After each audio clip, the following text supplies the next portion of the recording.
It's my great pleasure to introduce Katie Davis, and I have to say, I can't wait for your talk this evening, Katie. Dr. Katie Davis is an associate professor at the University of Washington Information School and also an adjunct associate professor in the UW College of Education. She's a founding member and co-director of the UW Digital Youth Lab, and her research explores the role of new media technologies in young people's personal, social, and academic lives, particularly focused on that intersection between technology and identity development during adolescence and emerging adulthood. Her talk this evening is based on her new book, Writers in the Secret Garden, and I'm amazed at how much can be learned from fan fiction and look forward to learning more. So Katie, we're going to turn this over to you now. And for all of you that have joined us this evening, please, please, please use the chat function to keep conversations going, to raise questions that you might have for Dr. Davis, and we will do our best to moderate those questions. Hi, everyone. I'm so excited to be joining you. I'm going to start by sharing my screen. So let's see here. I'm really delighted to be joining you for this kickoff keynote. I'm sure this is going to be a fantastic Learning at Scale conference, despite the fact that we can't all be co-located. So as my title suggests, I'm going to be talking about the very serious topic of My Little Pony. Now, I say that somewhat jokingly, but really based on the research that I've conducted with my collaborator, Cecilia Aragon, I've come to appreciate that My Little Pony is actually a very serious topic that has a lot to teach us about interest-driven learning. Okay. So My Little Pony is one of the fan communities that Cecilia and I studied for our book, Writers in the Secret Garden: Fan Fiction, Youth, and New Forms of Mentoring. I want to start my talk by telling you a little bit about how Cecilia and I came together to actually write the book. So Cecilia and I met way back in the spring of 2013 when I happened to sit next to her at a meeting of HCI researchers at the University of Washington. I was just finishing my first year as an assistant professor in the information school, and Cecilia was a professor in human-centered design and engineering at UW. So Cecilia is a computer scientist, and her research interests are in data science and online collaboration. My research focuses on the intersection between human development, learning, and network technologies. But despite our different areas of focus, we soon discovered a shared interest in the topic of fan fiction. Although we did come to the topic in quite distinct ways. So I first discovered fandom and fan works when I was conducting my very first solo sort of mini research project back when I was a doctoral student at Harvard. It was just a small interview study exploring the practice of online journaling among teen girl bloggers on LiveJournal. This was way back in 2007. So I came to the study originally interested in how teens engage in self-reflection and self-expression in online context, particularly when they're sharing their online journals. But after my first few interviews with these girls, I quickly discovered that a really big part of LiveJournal's draw for teens was actually its thriving fan communities. I didn't ultimately focus on fan fiction for my dissertation research, but I remained interested in the topic, especially that passion that young people brought to their participation in fan fiction writing, and also the sense of community that they experienced with other fan fiction writers. For Cecilia, her connection to fan fiction was far more personal, and I'll share that with you since she's not here to share it herself. So Cecilia actually wrote her first fan fiction when she was only 10 years old. But she was an isolated first-generation Latina growing up in small-town Indiana, so she really had no clue that this is what she was doing. She'd read The Lord of the Rings, and she'd fallen in love with Tolkien's world, but she was kind of upset that there were so few female characters. And so she thought, couldn't girls have adventures too? So she rewrote the story in a spiraled notebook, regendering a few of the main characters and adding some adventures that she thought were missing. But she never showed that notebook to anyone, and it didn't even occur to her at the time that anyone else might enjoy doing the same thing. Cecilia first became aware of fandom as a community in the mid-1970s when she became a teenager and an avid fantasy and sci-fi fan. And fortunately, as she says, that she was an extreme introvert, too shy and anxious to go to cons.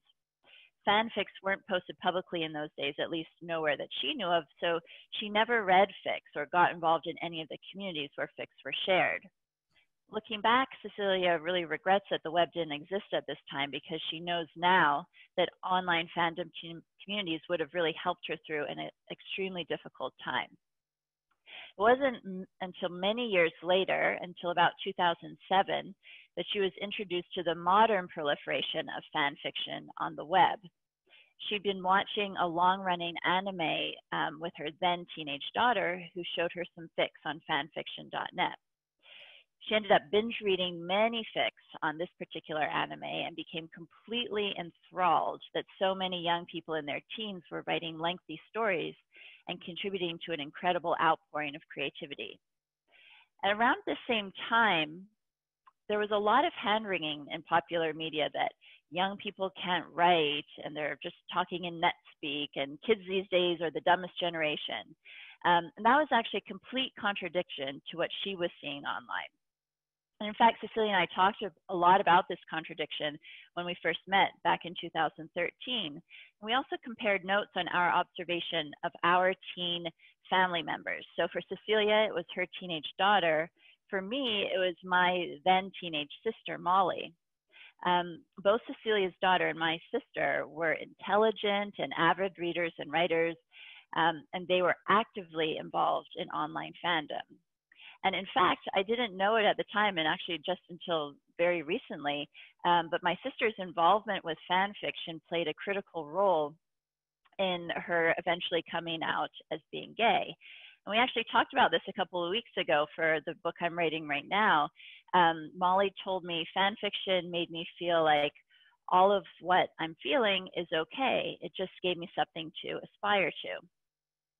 So Cecilia and I were really interested to know, beyond these two teens in our lives, was fan fiction playing an equally important role in the lives of other teens? And so we ultimately continued our conversation in the days following our initial meeting, and soon we found ourselves planning a study focused on the nature of young people's participation in online fan fiction communities. So what began as a lunchtime conversation ultimately turned into a 5-year study involving several graduate students without whom our book would not have been possible. But before I get into some of the specifics of our research, I want to first put fan fiction in a broader context. I kind of started off very specific with these two examples. But just to give those of you who aren't connected to this phenomenon, just a sense of how very big it actually is. So since this is the Learning at Scale conference, let's consider a couple of big numbers. So the first is 61.5 billion, and the second is 80 billion. I'll give you a few moments to kind of make some educated guesses on what these numbers might represent. So it turns out that 61.5 billion represents the number of words of fiction published between 1998 and 2018, so a 20-year span, on fanfiction.net, which is currently the largest online fanfiction repository. And to put this number into context, the Google Books English fiction corpus, which covers the past 5 centuries, contains 80 billion words. So the sheer size of fan fiction suggests that it's at least worth investigating as a cultural phenomenon. So I'm going to share a few more statistics that point to fan fiction's distinctiveness as a cultural phenomenon. These stats are for fanfiction.net only, and I should note there are several other fan fiction platforms out there, including the fastest growing one, which is Archive of Our Own. But on fanfiction.net, which was the focus of our research, there are about 12 million registered users. If you think about that, that's 12 million people who are interested enough in reading or writing fan fiction to create a user account, even though you don't need an account to read any of the stories published on the site. Now, not everyone goes there to write their own stories. Many are there just to read, and they are active readers. They're leaving around 200 million story reviews. They're also pretty young. On fanfiction.net, 13 to 21 seems to be the most popular age range, which is why we were really attracted to studying this site. They're also predominantly female. About 73% of authors identify as female. And more are gender nonconforming than male, 13% to 11%. Now, although men currently make up a pretty small percentage of fan fiction writers, if we look back at the history of fan fiction, we actually see a few notable male fan fiction writers, such as John Milton and William Shakespeare. So one could say that John Milton's Paradise Lost, which I remember very vividly reading as a senior in college, that's an example of Bible fan fiction. And we know that Shakespeare took many of his plots from others. The modern incarnation of fan fiction has its roots in popular TV shows of the 1960s, especially Star Trek. So by this time, we see that fan fiction is mostly being written by women.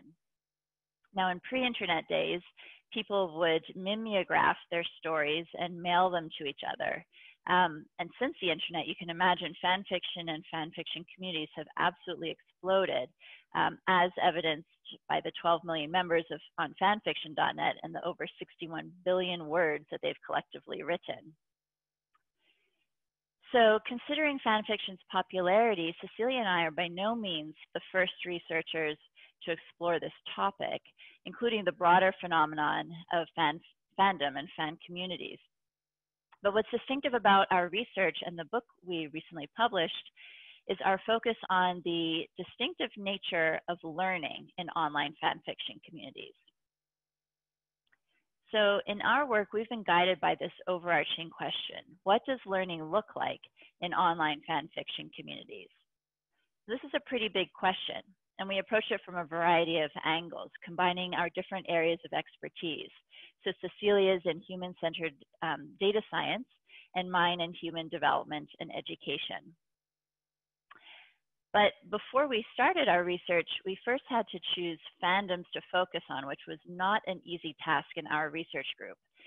We had a bunch of graduate students who were very passionate about many different fandoms. So that was good, but it made narrowing it down quite challenging.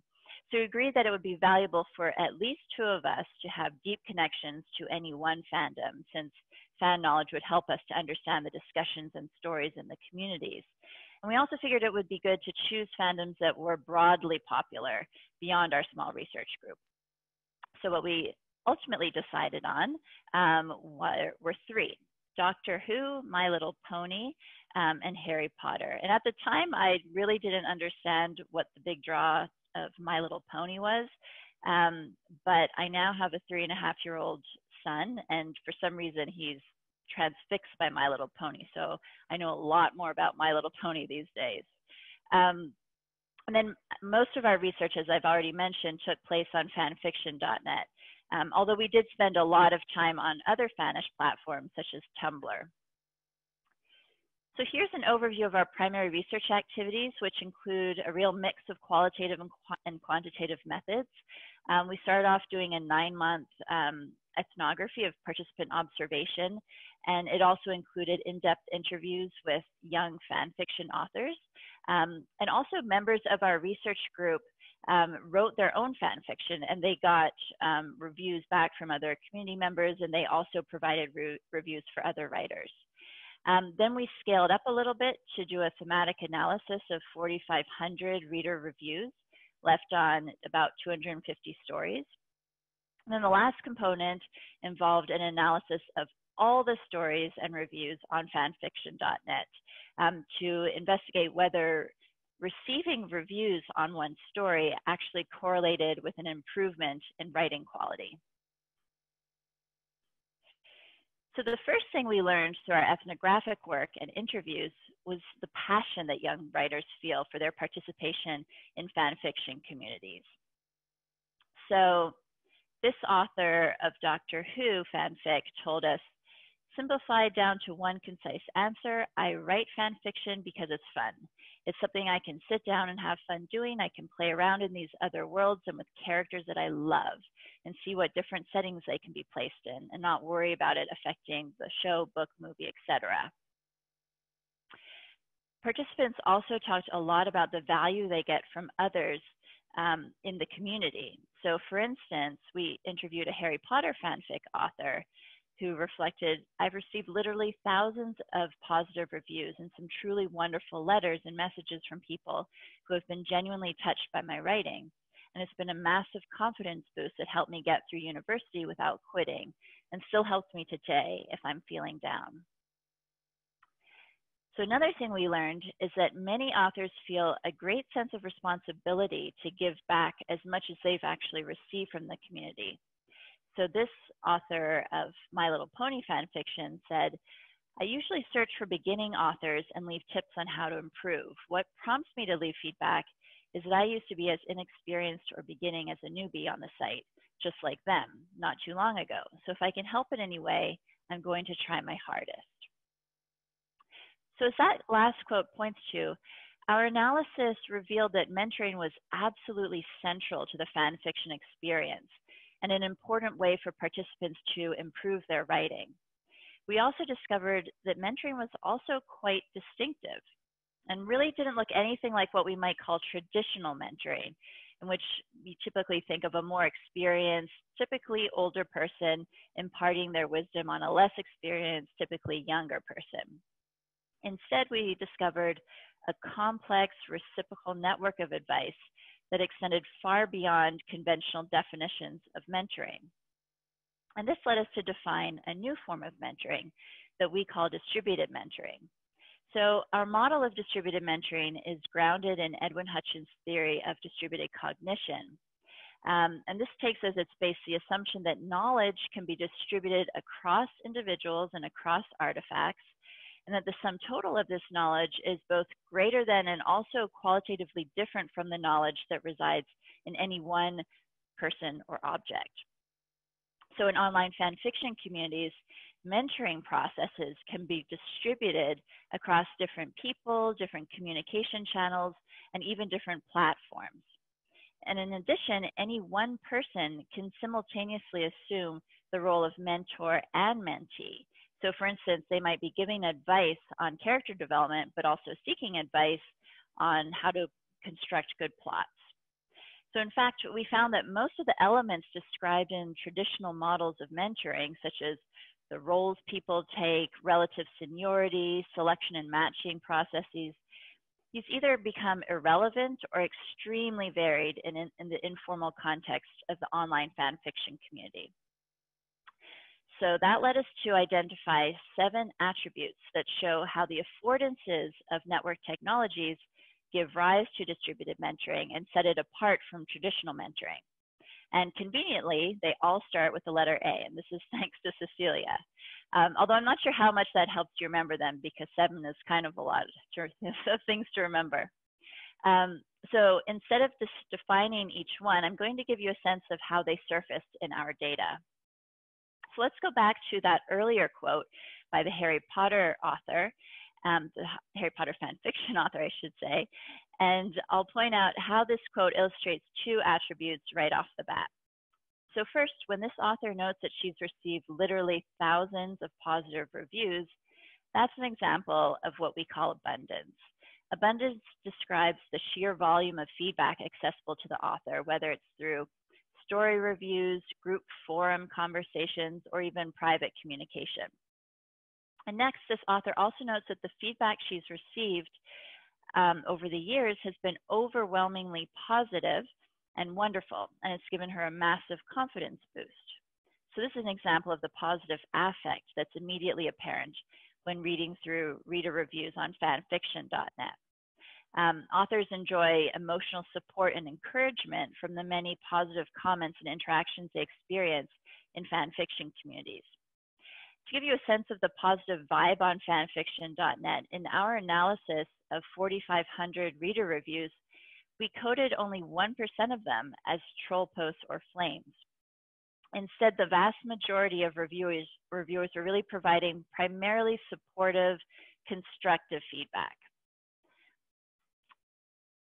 And based on our participant observations, it seems that what's going on here is that this shared passion for a particular fandom creates a sense of kinship among members, which contributes to the positive atmosphere of the community.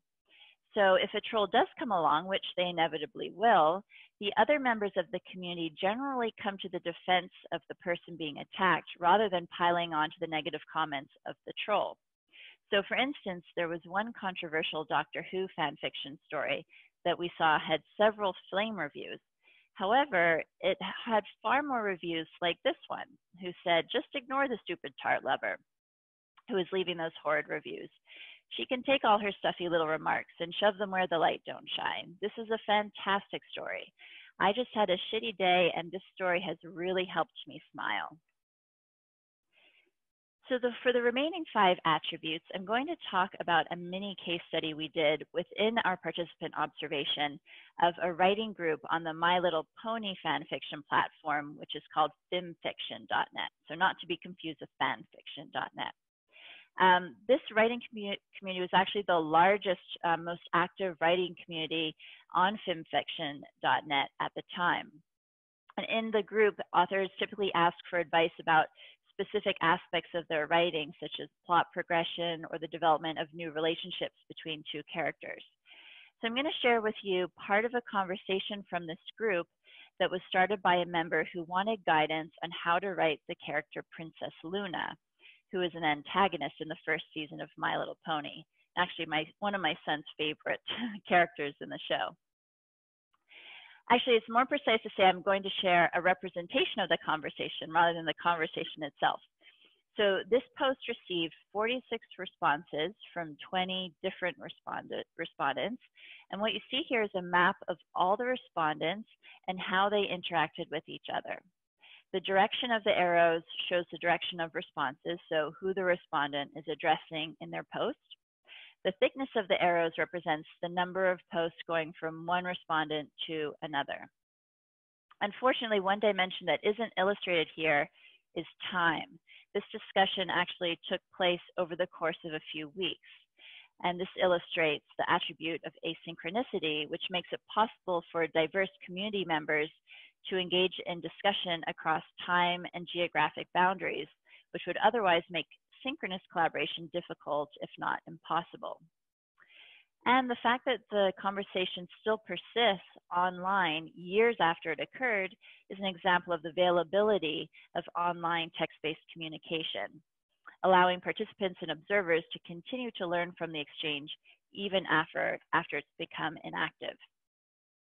So time aside, the map illustrates some of the other attributes of distributed mentoring.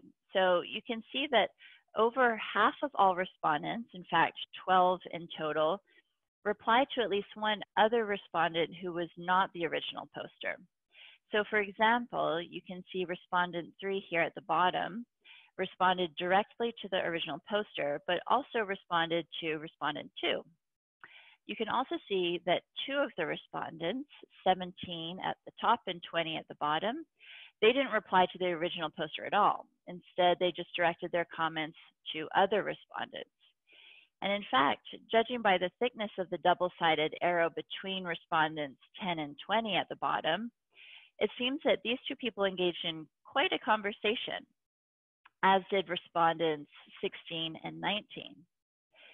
So the respondents who engaged each other in conversation like this would do things like correct inaccurate canon information, they would build on each other's suggestions, or they would debate differing opinions. And this back and forth illustrates 2 additional attributes, accretion and acceleration. So respondents building on the comments of others is an example of accretion of advice, and the discussions generated around disagreements among respondents often serve to actually accelerate the process of learning through active discussion. Now that said, it can sometimes be challenging for authors to know what to do with disagreements and conflicting advice, especially when they have a lot of it. So we had one of our grad students engage in some back channel conversations with authors in this writing community, asking them, how do they make sense of all of this? And they pointed actually to a few different strategies that they use. So for instance, one informant said she would try out all of the advice and judge what works best. So she says, I guess you could say I mix the advice. I try each solution one at a time, see what works and what doesn't. Another person said she would look at the responses and pick whichever one seems to work best. This means that I will often compile ideas from various people. And this process of compiling different pieces of feedback is an example of the final attribute, which is aggregation. Aggregation represents the ability of authors to seek and receive guidance on their writing from many different sources, from story reviews to discussion forum posts to private messaging. So through this process of aggregating disparate types of feedback, an overarching direction for the work starts to emerge, and this is actually more useful and profound than any one mentoring exchange on its own. So there you have it, the 7 attributes of distributed mentoring: aggregation, accretion, acceleration, abundance, availability, asynchronicity, and affect. So after our research group had defined the contours of distributed mentoring, we wanted to explore whether there was evidence that actually supported writing development beyond what we heard people tell us. So we turned to data science and a data set that included nearly 7 million fan fiction stories, over 8 million users, and about 175 million reviews. And as a non-data scientist myself, this seems pretty impressive and large, but I'm sure that for other data science out there, this is a tiny little data set. But we use this data set to longitudinally track lexical diversity among texts as authors received feedback on their writing. Lexical diversity is essentially a measure of vocabulary complexity. So it captures the author's use of different kinds of words. And previous research has shown that lexical diversity correlates with human judgments of writing quality. So what we found was that for every 650 reviews that writers received, their vocabulary improved as much as if they had aged 1 year. And this was controlling for things like the effects of story popularity, the writer's own age, and how long they had been on the site. Now, of course, we have to be careful drawing causal connections with what is essentially correlational data, but we do think this finding is telling, especially when we place it in the context of our ethnographic research. So based on all of our research, we're pretty confident in saying that distributed mentoring is an important phenomenon that supports fan fiction writers in improving their writing. And it does this really by offering writers a few key things that create an optimal learning experience. So first, the context for learning is highly personally relevant. Fan fiction authors and reviewers come together around a shared passion. Other communities might bring together people who share other passions, such as music or sewing or coding, but this particular one forms around fan fiction and fandoms. Second, learners get to experience an authentic learning context. So they're not just writing an assignment to be reviewed by one teacher who has maybe 20 or 30 very similar assignments to grade in a very fixed time. Instead, they're sharing their work with a potentially really large audience who really cares what they're writing about and getting feedback from people who genuinely care about the subject matter. And so this relates to the next point, which is the presence of supportive social interactions, which we know supports individuals' learning by providing motivation and confidence. Learners also get to experience a sense of agency because they're not just receiving guidance from others, they're also contributing their expertise when and where they can. So these are all qualities that we know from research, including, I'm sure, research conducted by this community that really contributes to interest-driven learning experiences. And perhaps the best part about all this is that distributed mentoring scales. It's a great example of learning at scale. Now, of course, this fact is highly relevant to this conference, but it's also highly relevant to the particular moment that we find ourselves in as we try to think about new ways of engaging youth in remote learning experiences. I'll come back to this point in a moment. But first, I want to consider briefly, where else might we find distributed mentoring? Fan fiction communities are big, yes, but they still only represent a relatively small percentage of all youth. Young people have a lot of different interests, and they participate in a lot of different communities online. So could we expect to see distributed mentoring crop up in other online communities outside of fandom? Cecilia and I spent some time considering this question in the concluding chapter of our book. So let's consider an online community that has a totally different focus, but is still ultimately an informal, interest-driven community. This might look familiar to some of you. It's Ravelry. It's an online knitting community that, like fan fiction communities, brings people together who want to improve their skills. So members, or as they're called, Ravelers, create profiles that form part of a member's personal notebook. And this also includes links to their projects and lists of their groups and friends that they have on Ravelry. So like fan fiction sites, members can leave public comments on each other's projects, or they can send private messages to each other directly. There are also forums and groups where they can ask craft-specific questions and receive guidance on various things like tools, equipment, techniques, and patterns. So based on this description, I think you can start to get a sense of how the ingredients are in place here for Ravelers to experience distributed mentoring. So they're coming together around a shared interest and the desire to improve their skills. They can engage with each other through multiple different channels, some public, some private. And in that way, they can receive feedback and support from a variety of people. In the public forums, members can build off of each other's ideas and suggestions, which in the language of distributed mentoring helps to accelerate the feedback process. Now, although Ravelry represents a different domain of interest than fan fiction, we can still pull out a few key qualities of this community that it shares with fan fiction, and that Cecilia and I argue are essential for distributed mentoring. The first is, of course, a focus on interest-driven creation. The second is the existence of one or more affinity spaces that can effectively bring people together who share a common passion, perhaps varying levels of expertise, and also the desire to improve their skills.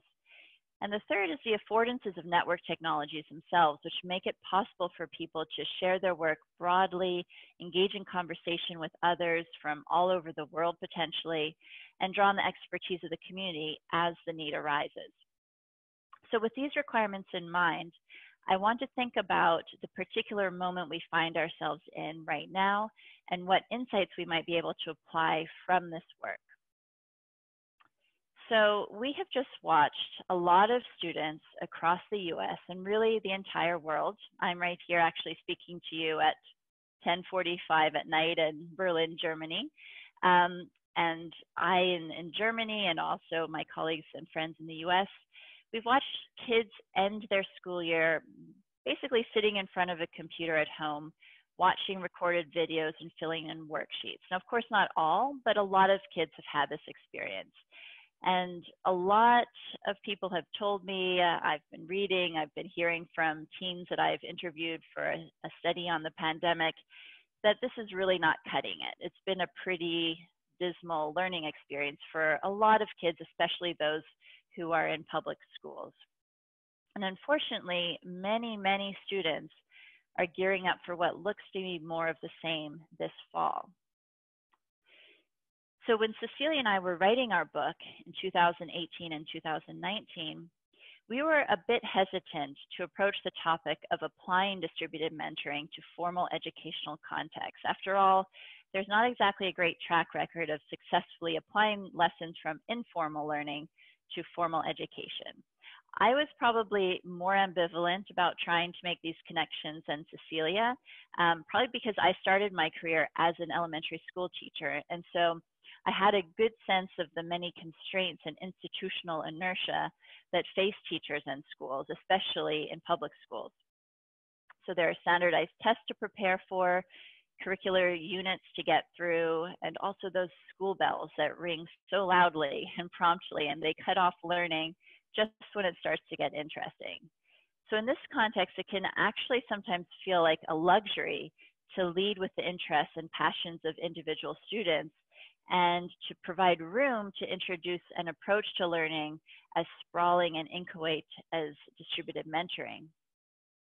But if ever there were a time to try out something new, especially involving network technologies, it seems that now would be it.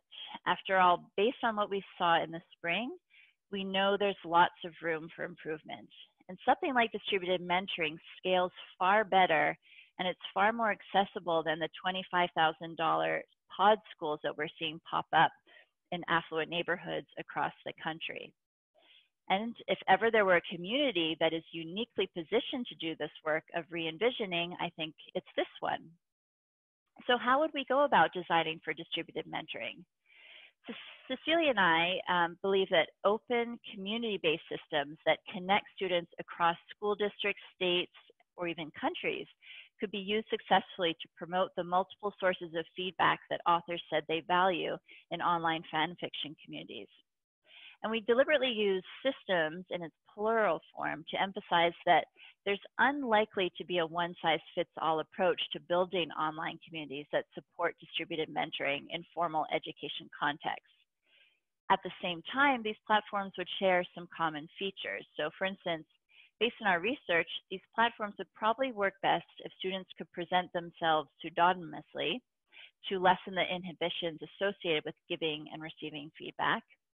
And related to this, it would be great if students were given the opportunity to interact with others outside of their own school, which seems definitely doable in these days. And this would also make it possible to form large communities of learners, which would increase the amount of feedback that any one student receives and the speed with which they receive it. And engaging in large open communities would be motivating for students, and it would also expose them to diverse perspectives that inspire them to expand their thinking. And recognizing the importance of bringing fan fiction authors and readers together around a shared passion for a particular fandom, we suggest making every effort to connect students who share existing interests that could be used as a focus in the learning endeavor, whether it's drawing, coding, or music. And finally, teachers would have a really important role to play here. They could serve as coaches for their students, helping them to provide constructive feedback and build on feedback provided by other students. They could also help students to learn from and make use of the disparate feedback that they receive. And they could even serve as community moderators, helping to ensure that discourse among community members remains civil and supportive.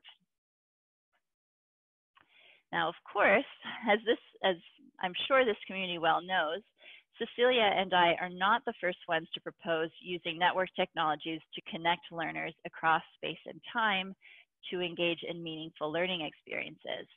And I'll just spend the last few minutes of my talk providing one example that we came across during the writing of this book that we think is actually a really great model for bringing distributed mentoring into a more formal educational environment. And this is called Out of Eden Learn. It's an online program that brings together students of similar ages, ranging from age 3 all the way up to age 19, across geographic settings to engage in shared learning experiences. And this program has a really interesting backstory. It was developed by researchers at Harvard Project Zero in connection with the 21,000-mile walk that was begun in 2013 by the journalist and National Geographic fellow Paul Salopek. And since 2013 and still up to this day, Paul has been following the ancient pathways of human migration in a decade-long practice of very slow journalism. So Out of Eden Learn follows Paul's walk and engages students in week-long, 8 to 12-week-long, I should say, learning experiences in which they're encouraged to slow down and observe the world very carefully and listen attentively to others, to share stories and perspectives with each other, and then make connections between their own lives and bigger human stories. The program uses a custom-built social media platform to connect students of similar ages from diverse geographical and socioeconomic settings. And to date, the program has served over 30,000 students in 60 countries, which is incredible. And so I think programs like Out of Eden Learn represent promising ways to support distributed mentoring in formal educational contexts. Programs like this connect a wide range of students across space and time, and they provide the scaffolding that's really needed to engage students in meaningful conversations about their lived experiences. And as they engage in these distributed conversations, students learn about cultures and perspectives that are different from their own, and which ideally will encourage them to expand their thinking in new ways. So I'll leave you now with a challenge. It's not necessarily to find out how to bring distributed mentoring to formal education, although that certainly would be fantastic, and Cecilia and I would love to connect with you if you're interested in that question. But really, my challenge is more broad. It's broader than that. I encourage you all over the next couple of days to think about how you might apply the innovative work that you're all doing around learning at scale to meet the pressing need of this particular moment, and maybe even change what education and schooling look like after COVID-19. So I will end there with a very big special thank you to all my collaborators, all the graduate students, and especially my co-author and colleague, Cecilia Aragon. And I'll pass it over, and I'm happy to take any questions. So thank you. Katie, thank you for an amazing talk. I think Renee and David and I will go back and forth with trying to call questions from the chat. And for others, as you continue to think of things, put them in the chat so we can get them into the conversation. We do have a little bit of time. So one of the things that keeps popping up in the chat in different ways relates to affinity groups and the role of gender in there. And would you be able to speak to what you're finding and how that relates to work others have done with affinity groups? We're all enamored with the good vibe of the community and how we could replicate that elsewhere.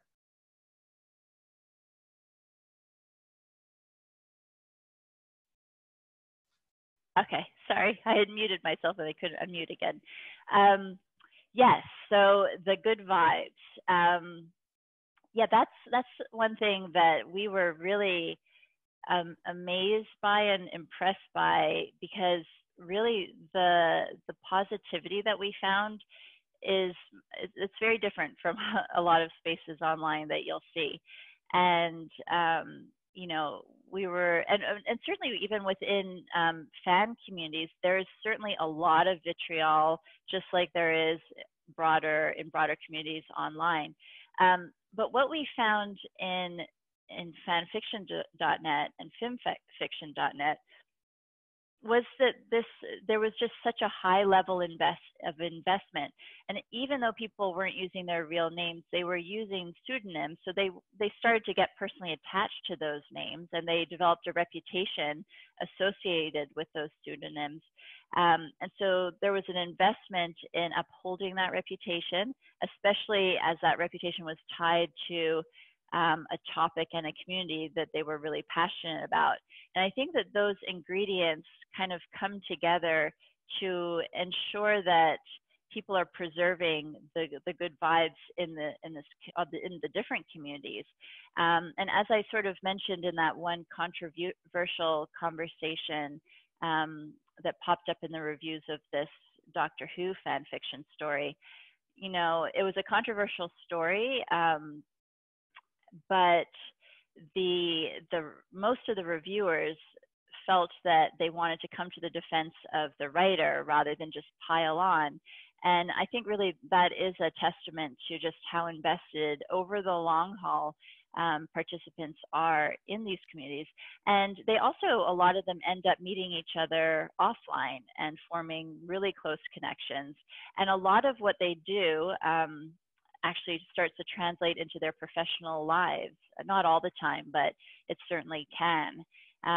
So yeah, I think that I don't exactly know how to get people to have that sort of investment and passion, but once it's there, it really does seem to do great things for an online community. Thanks so much. Renee, are you seeing any hands raised? I've been scrolling through the participant list. I don't want to miss somebody. I don't see any right now, but I encourage anybody who has questions for Katie to either put them in the chat or raise your hand. Oh, I see one now. Benjamin? Benjamin? Jump on in, Benjamin, with your question. Hey, Katie. We can hear you. Hi. Great to see you, and thank you for the presentation.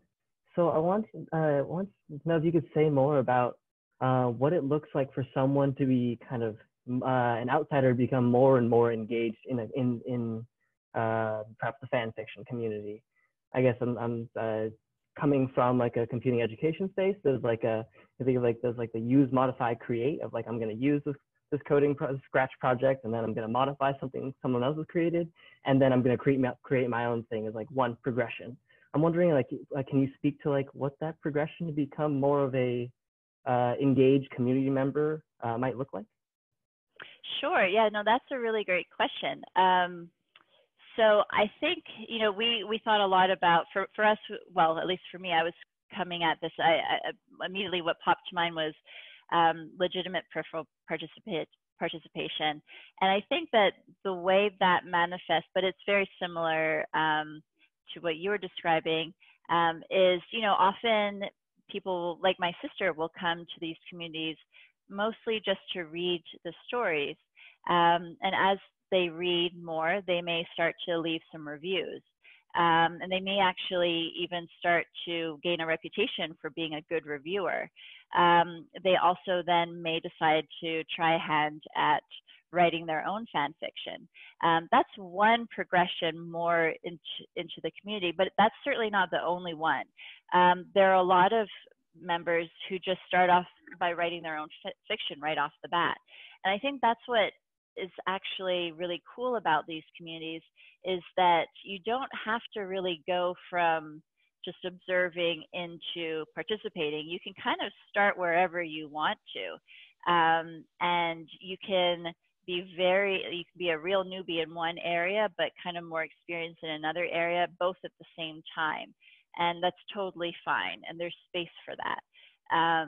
And so, yeah, I think that that is very unique. But there's also, of course, you know, the traditional, you start off and, you know, especially when you're a new writer, you know, not many people are probably reading your writing. But as you saw from a couple of those quotes, I think it really does show how the more expert and advanced writers, they start to feel this real responsibility to leave feedback for the newer writers, to build up their confidence and to bring attention to their stories so that they'll get more reviews.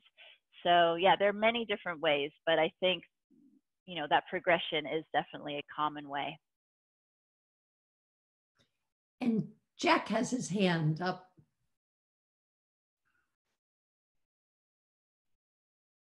Jack, can you unmute yourself?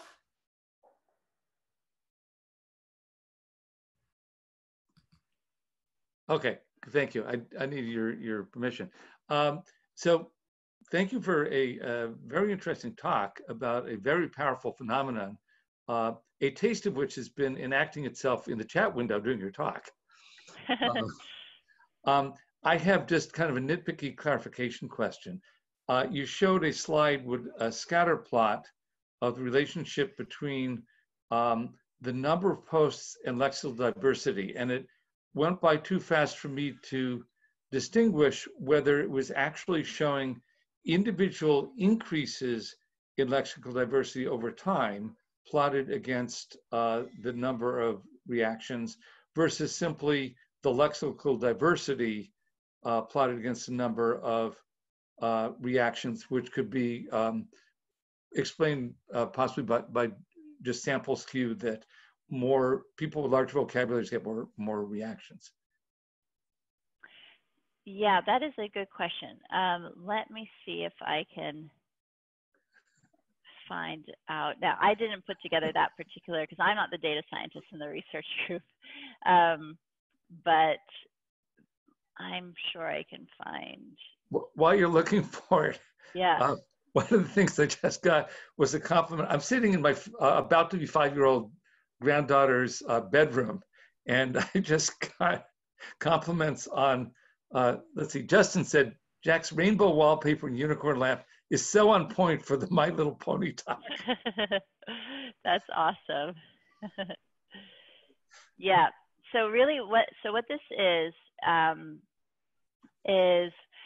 it is the mean lexical diversity score among chapters categorized by the number of reviews previously received by the author. So on the x-axis, you have a logarithmic function, a logarithmic scale of the cumulative number of previous reviews. And there are different size circles on the graph, and those represent the number of chapters in each bucket. So it's showing the relationship between the average lexical diversity in a chapter and how many reviews they got previously before that. Yeah, the causality is hard to tease out of there. Oh, for sure. Yeah. Mostow's fundamental law of statistics is, for God's sake, hire a statistician. So somebody who deeply understands sample skew should take a look at that and bless it. But it's a very powerful phenomenon. Thank you for an inspiring talk that's making me wonder, where are the other potential possibilities for applying this idea? Like maybe GitHub could be a community. And how do you fit the square peg to the round circle with educational establishment that starts with a specific educational goal and standards and stuff like that, with this very much bottom-up, organic, distributed, powerful, but opposite of authoritarian learning? Yes, well, that's exactly why I said that in our final chapter, we were very hesitant to even try to do that, given just how it is. It's the structure of fan fiction communities, and and you asked what other communities, so many different ones. GitHub is certainly a possibility. Stack Overflow, Wikipedia, anywhere that people are coming together to create something, and creation is really defined very broadly. But in the context of school, I think, honestly, in traditional school, it'd be extremely hard. But as I said, right now we're doing a lot of thinking about how do we change school to meet this particular moment that we find ourselves in. And so I do feel that, well, I'm optimistic that maybe we'll be able to start to, push a little bit at the structures of formal education. Maybe it just is going to be a little bit at the corners in the beginning, but it would be great to see a little bit more flexibility in order to make room for tapping into learners' interests in this way.